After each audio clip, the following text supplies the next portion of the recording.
What's up, board game people? Today we're here with another news and updates video to cover all the latest happening in and out of the crowdfunding space. We will touch on Teburu and the bad karmas, the latest big news from Awakened Realms, Uprising from Nemesis Games, and much more. Before we begin, and as always, I do not receive any money from game companies for making these videos, so everything said is my personal and honest opinions. If I get something wrong or if we disagree about something, let me know in the comments and we can talk about it. If you like this kind of board game and crowdfunding content and want to see more, please subscribe to the channel and hit that like button, and we can help keep you up to date on all the latest news.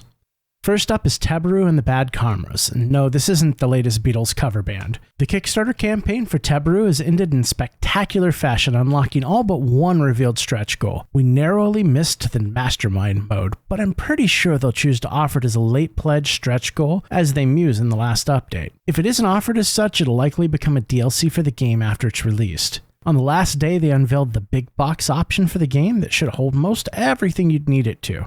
This was only available for a short time, but you'll be able to add it in the Pledge Manager when that launches. They're taking a much needed rest over Easter and will be back with more updates in a month's time. The Pledge Manager should launch in a few months.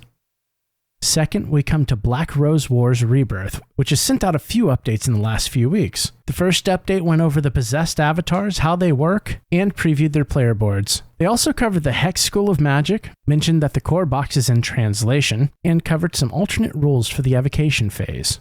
Their second Easter update was short and sweet, included a mention that they are hard at work on the Apocalypse box, and some previews of the miniature for a little Easter eye candy. You can get all the details in the updates linked in the description.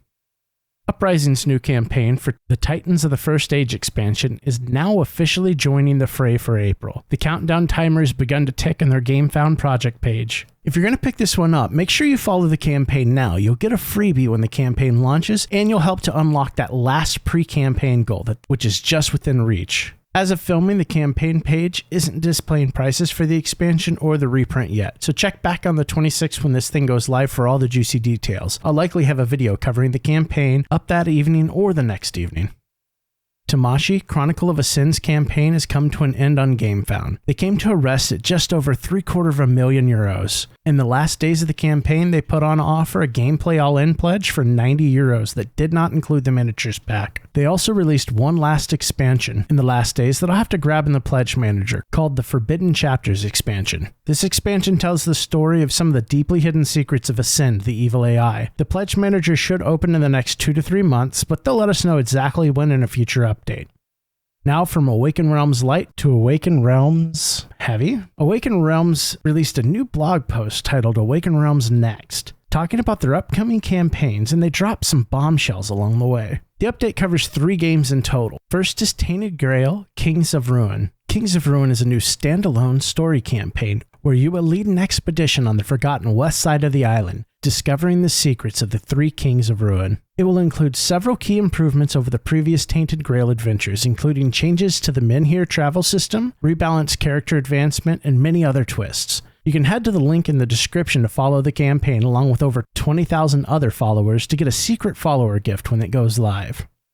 Next, they're teaming up with Ravensburger to release a reworked edition of the Castles of Burgundy. I know next to nothing about this game, so I have some homework to do. Apparently there's some excited people though, as over 24,000 people have followed the campaign, and that number just keeps climbing. I'll get back to you with more info in a future video, but for now, check out the campaign page for the game yourself in the link in the description below.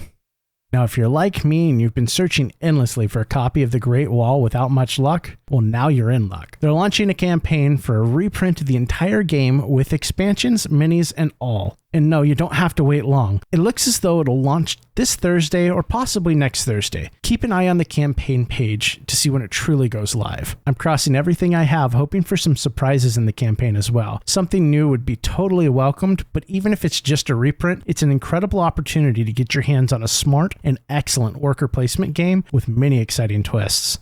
So that's it for the Awakened Realms Next news, but it's far from the end of our news.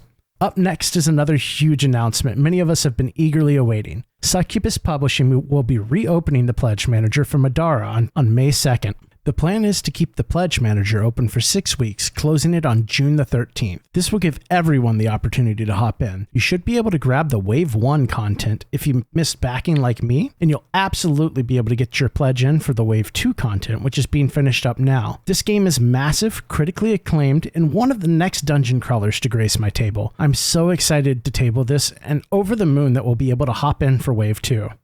A new update has been released about Maladum Dungeons of Enveron, affectionately known as Fantasy Core Space. If you haven't heard of this one, it can be excused. Core Space is an interesting multi-mode sci-fi dungeon crawler with amazing terrain included in the packs, which makes for some of the best table presence I've seen in a long time. They've released several iterations and countless expansions for Core Space, and now they're about to head to Kickstarter to fund their fantasy-themed game. The pictures really speak for themselves, and the fantasy terrain and buildings look amazing. The update has a ton of details in the game itself.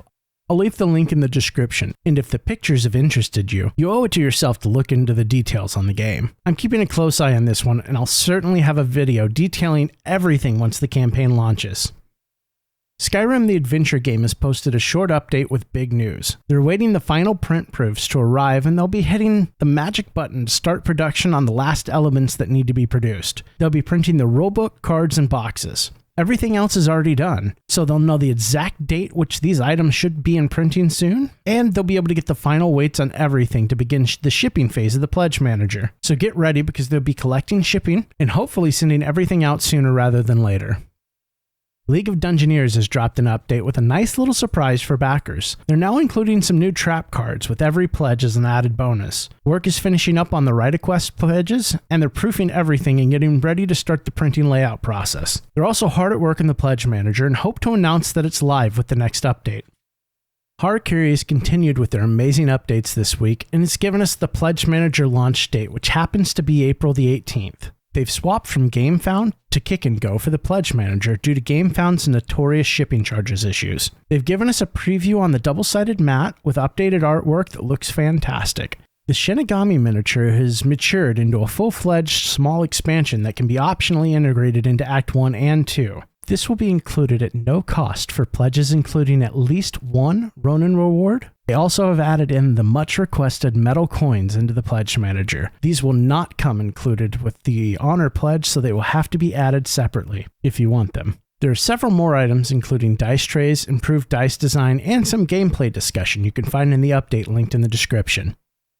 Last but not least, I figured I'd mention the pre-order happening for Solomon Kane in Mythic's web store. If you're like me and missed Solomon Kane and want a copy, you can pre-order a reprint, which is an updated version from the web store. This pre-order will not ship for quite some time, but you'll get the game. They've broken up the campaign into several boxes, so to get all the Wave 1 content, you'd need to pre-order the core box, Unforeseen Perils, and Death and Loyalty.